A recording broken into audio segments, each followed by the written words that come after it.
अस्सलाम वालेकुम। Welcome to AG forces academy. आप सब लोगों के बहुत से क्वेश्चंस थे फीमेल मेडिकल टेक्नीशियन के अकॉर्डिंग पाक नेवी में। जैसे कि आप सबको पता है एफएमटी में वैकेंसीज आने वाली हैं, तो बहुत सी लड़कियों के बहुत से सवाल थे जो मुझे पर्सनल में आ रहे थे, तो इस पर मैं एक वीडियो बना रहा हूँ और उसी में आपको सारे क्वेश्चंस के आंसर्स मिल जाएंगे। ठीक है, चलिए स्टार्ट करते हैं सवालात। सबसे पहले सवाल, what is FMT in Pakistan navy? FMT female medical technicians होते हैं पाकिस्तान नेवी में, ये इसका एब्रीविएशन है। They are female nursing staff in Pak naval hospitals and establishments. ये जो पाक नेवी के हॉस्पिटल्स होते हैं उनमें आपके पास नर्सिंग स्टाफ होता है।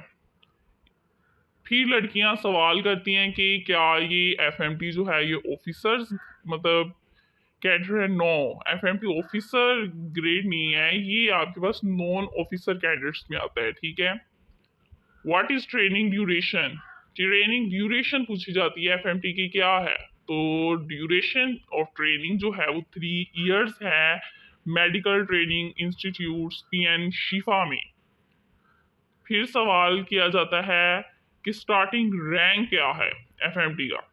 एफएमटी का स्टार्टिंग जो रैंक है, इनिशियल रैंक, वो मेडिकल टेक्नीशियन है।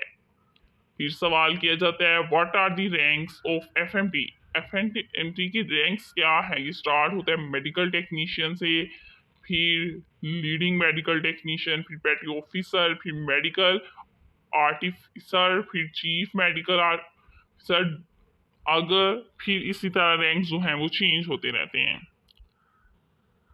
फिर कहता है कौन सा ऑनरी रैंक जो है वो अटेनेबल बाय एमटी यानी मेडिकल टेक्नीशियन। लेफ्टिनेंट जो है वो रैंक है that can be achieve by a sailor. What are duties of FMT? FMT की ड्यूटीज क्या हैं? जब इसमें आपकी 3 इयर्स बेसिक ट्रेनिंग्स हो जाती हैं, तो आपको डिफरेंट ट्रेड्स में डिफरेंट डिपार्टमेंट्स में आपकी एबिलिटीज़ के अकॉर्डिंग आपको भेज दिया जाता है। जैसे आप परफॉर्म कर सकते हैं as a laboratory technician, operation theatre assistant, dental technician, general nursing technician, midwifery for female medical, radiographer, dispenser, physiotherapist and others. What is the starting pay scale of FMT? तो इसका स्टार्टिंग जो scale है mostly technical sellers का वो BPS 7 है।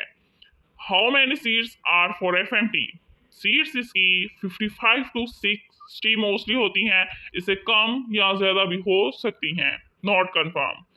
आगे बात कर ली जाती है एलिजिबिलिटी क्राइटेरिया पर। क्राइटेरिया इसका क्या होता है, कितने मार्क्स रिक्वायर्ड होते हैं एफएमटी में? इसमें 65% ओवरऑल मार्क्स रिक्वायर्ड होते हैं। हाइट कितनी रिक्वायर्ड होती है? 4 फीट 8 इंचज। एज रिक्वायरमेंट क्या होती है? 16 to 20 ईयर्स। थोड़ी बहुत रिलैक्सेशन मिल जाती है। Is there any age relaxation in FMT? Age relaxation है। नेवल शहीद के जो डॉटर या सन है उनको 2 इयर्स की रिलैक्सेशन मिलती है। नेवल पर्सनल जो सर्विंग रिटायर्ड हो उसे 1 ईयर की। Sindh and Balochistan ethnic candidates 1 year in upper age limit. Azad Kashmir के जो AFR एरियस कैंडिडेट्स होते हैं उनको भी 1 ईयर की। एक्सपेटा पेट्रा कैंडिडेट को भी 1 ईयर की। गिलगित बल्तिस्तान को भी 1 ईयर की। मोस्टली 1 ईयर तक रिलैक्सेशन मिल सकती है। Is there any marks relaxation? Marks relaxation कोई होती है, मिलती है। ये भी नावल शहीद के बच्चों को 15%, नावल पर्सनल को 5%, सिंध एंड बलोचिस्तान को 15%, आज़ाद कश्मीर फॉर एरियाज जो कैंडिडेट्स होते हैं उनको 15%, एक्सपेटा को 15%, गिलगित बल्तिस्तान कैंडिडेट्स को 15%। Is there any vision relaxation for FMT? आपकी जो कहता है बहुत से बच्चों का ये सवाल होता है, बहुत ज़्यादा बच्चों का ये सवाल होता है कि हमारी आई साइट जो है वो वीक है, तो क्या हम पाक नेवी में जा सकते हैं? यस, अगर आपकी ग्लासेस या ग्लासेस के बगैर 6/6 है, you can apply relaxation up to 2.5 to -2.5 तक होती है। What is ideal weight for Pak navy? ये according to your body mass index होता है। सिलेक्शन प्रोसेस क्या होता है? What is the test pattern? इसमें आपके पास इंटेलिजेंस, वर्बल और नॉन वर्बल होता है। और इसके बाद अगर ये आप क्वालिफाई टेस्ट कर लेते हो तो नेक्स्ट आपका एकेडमिक पोर्शन आ जाता है। फिर इसके बाद अगर इसके 20 डेज बाद टेस्ट की आपकी इनिशियल मेरिट लिस्ट है, जो सिलेक्ट होते हैं उनको बुला लिया जाता है मेडिकल के लिए। मेडिकल में क्या चेक किया जाता है? Weight, height, blood pressure, heart rate, chest size, ears, arms वगैरह को चेक किया जाता है, ब्लड टेस्ट किया जाता है, चेस्ट एक्सरे किया जाता है, आई साइट्स को चेक किया जाता है। और इंटरव्यू इंटरव्यू में क्या है? कॉन्फिडेंस लेवल चेक करते हैं आपका, आपकी पर्सनैलिटी को चेक करते हैं, आपका नॉलेज चेक करते हैं। फिर आपके पास इसके बाद आपका पर्सनैलिटी टेस्ट होता है। और देन 2 मंथ आफ्टर आपकी फाइनल लिस्ट जो है वो अनाउंस हो जाती है। What are the steps followed in FMT selection? क्या फॉलोड किए जाते हैं? सबसे पहले रजिस्ट्रेशन आपकी होती है, फिर test day and test issue होने का वेट करना जो 2 to 3 डेज में इशू होता है, ओरिजिनल डॉक्यूमेंट्स एंड स्लिप का साथ सेंटर रिपोर्ट करना।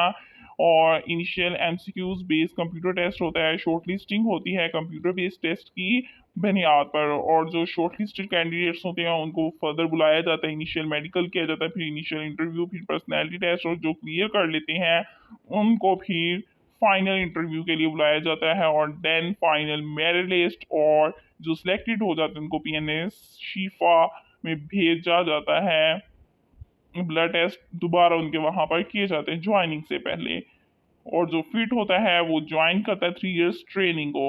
और पैटर्न क्या होता है? Personality test. फिर बहुत से बच्चों के सवाल आते हैं कि जो पर्सनैलिटी टेस्ट होता है वो है क्या चीज़।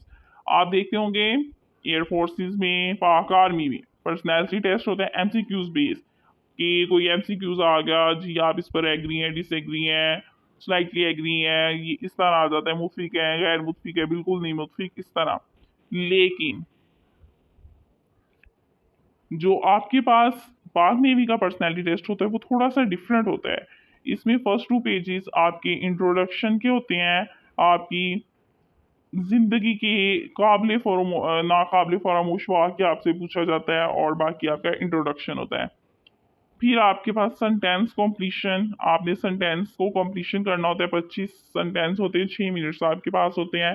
फिर अगेन 25 सेंटेंसेस होते हैं, 6 मिनट्स होते हैं। फिर वर्ड एसोसिएशन टेस्ट होता है, स्क्रीन पर वर्ड आता है, एक वर्ड आएगा जैसे खून आ गया, फिर उसका आपने सेंटेंस बनाना होता है। 10 सेकेंड के बाद वो वर्ड वहाँ से डिसअपियर हो जाते हैं, वो दोबारा आपको नज़र नहीं आता। और 52 वर्ड्स अबाउट ऐसे होते हैं।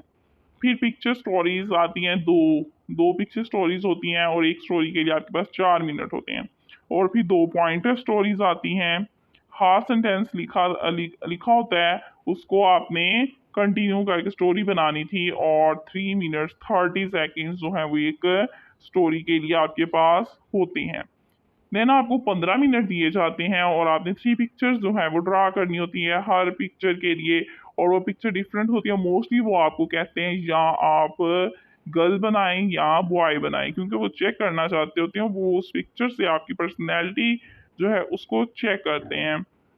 और कितना टाइम रिक्वायर्ड, ये बहुत से बच्चों को सवाल होते हैं कि इस कंप्लीट प्रोसीजर में कितना टाइम लगता है। इस कंप्लीट प्रोसीजर में राउंड अबाउट 7 to 8 मंथ्स जो है वो लग जाते हैं। फॉर एग्जाम्पल अक्टूबर में अगर आपकी वैकेंसीज अनाउंस हो जाती हैं अक्टूबर में, तो आपकी जो 1 वीक जो रजिस्ट्रेशन का होगा, फिर उसके बाद कुछ दिन बाद जब आपका टेस्ट हो जाना है ना, आपका टेस्ट, तो उसके 20 to 25 डेज बाद आपकी इनिशियल मेरिट लिस्ट लगती है। यानी समझिए आप कि अगर आप अक्टूबर को निकाल दें, इसमें रजिस्ट्रेशन में भी मिडल में ओपन हो या लास्ट पे, ठीक है? तो नवंबर नवंबर के बिल्कुल स्टार्ट में टेस्ट स्टार्ट हो जाएंगे या अक्टूबर के लास्ट में 1 वीक टेस्ट चलेंगे। उसके बाद नवंबर के लास्ट में जाकर जो है वो इनिशियल मेरिट लिस्ट लगेगी, या फिर आपके पास दिसंबर के स्टार्टिंग में फिर आपको बुलाया जाएगा मेडिकल के लिए। मेडिकल में भी 1 वीक लग जाता है। फिर उसके बाद वो वहाँ पर जो आपके पास अमला होता है उस पर डिपेंड करता है कितनी तेज़ी से काम करते हैं। मोस्टली वीक तो लग जाता है। फिर एक दिन आपका इंटरव्यू पर हो जाता है, फिर आपका पर्सनैलिटी टेस्ट भी होता है। तो ये दिसंबर में ये प्रोसीजर कंप्लीट हो जाता है। दिसंबर तक आपका ये यहाँ तक का जो प्रोसीजर है वो कंप्लीट हो जाता है।